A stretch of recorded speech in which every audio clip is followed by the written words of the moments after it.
One of the things that geometry students very often have trouble with in transformational geometry is rotating a point, specifically about another point or another center other than the origin. A lot of the time that you're asked to rotate points in the coordinate plane, you're asked to rotate them about the origin, which is 0, 0. And there are several different ways you can look at that. And some people find that pretty easy. Some people find that a little bit more challenging. But it definitely gets more challenging when you're trying to rotate it around a point that's not the origin. So let's start out. It says rotate point A 270 degrees. CCW is like an abbreviation for counterclockwise. It's not like, it is an abbreviation for counterclockwise. So if it wasn't said, though, we always assume counterclockwise. So even if it didn't say this at all, we would assume, if it didn't tell me anything, they meant counterclockwise. Now, if it says clockwise, you want to go clockwise. Counterclockwise is this way. Kind of like if you're looking straight up, turning toward the left from the top. Clockwise is this way, turning toward the right from the top.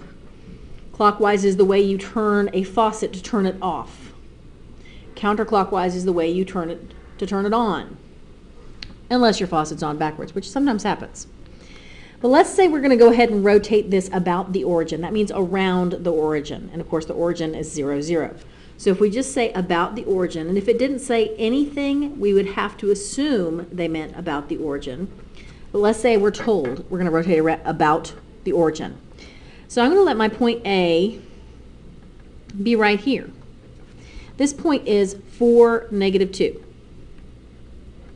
Okay, so if I want to rotate that about the origin, a lot of people try to use a formula with that, and that's fine, but we're trying to look at it a little bit more visually here and see what's actually happening. So there are a couple of ways we've talked about looking at this. One is describing directions from the center of rotation. So if this is the origin and this is my center of rotation, to get to this point from the center of rotation, I would go 4 to the right and 2 down. Since we're using the origin as our center, that's the same as basically what the coordinates say. That I'm going, A is 4 to the right and 2 down from my center of rotation. So then I have to think about where 270 is going to move that. What is 270 going to do to those directions?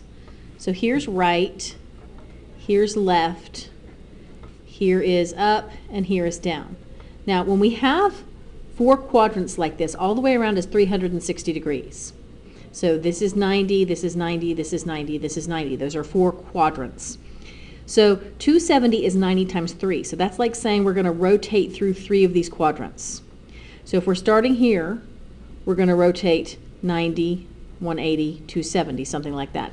But we're just looking at this right now as far as what's going to happen to right. Well, if I go 270 from right, that's 90, 180, 270. Right becomes down. So we're going to go down 4. What about 270 from down? That's 90, 180, 270 from down is at left. So this is now the set of directions that tells me how to get to my A prime. From my center of rotation, I'm going to go down 4, 1, 2, 3, 4, and I'm going to go left 2, 1, 2. And this is my new point. And that is the point -2, -4. And that's my answer. Now let's look at it a different way. Instead of writing out words like down, up, left, and right, let's look at actually, if I think about coming from the origin, tracing a path, I can go to the right and down to get from my center of rotation to the point A. Well, I wanted to give you sort of a better visual here, and we got a bell here, so we're going to get interrupted in just a second. But I wanted to show you how this is actually working with a transparency. If I'm rotating 270 degrees, that L shape, let's see how well I can get this to happen. That L shape is spinning like this. And it's going all the way around, and it's hard for me to keep the bottom paper still. It's going all the way around. There we go. This is not the most, there we go. It's going 3/4 of a turn. That's what 270 is. It's taking my original and rotating it around my center of rotation, that's 180 degrees, and here is 270 degrees.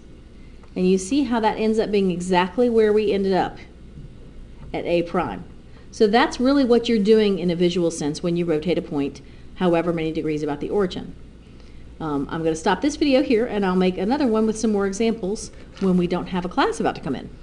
See you later.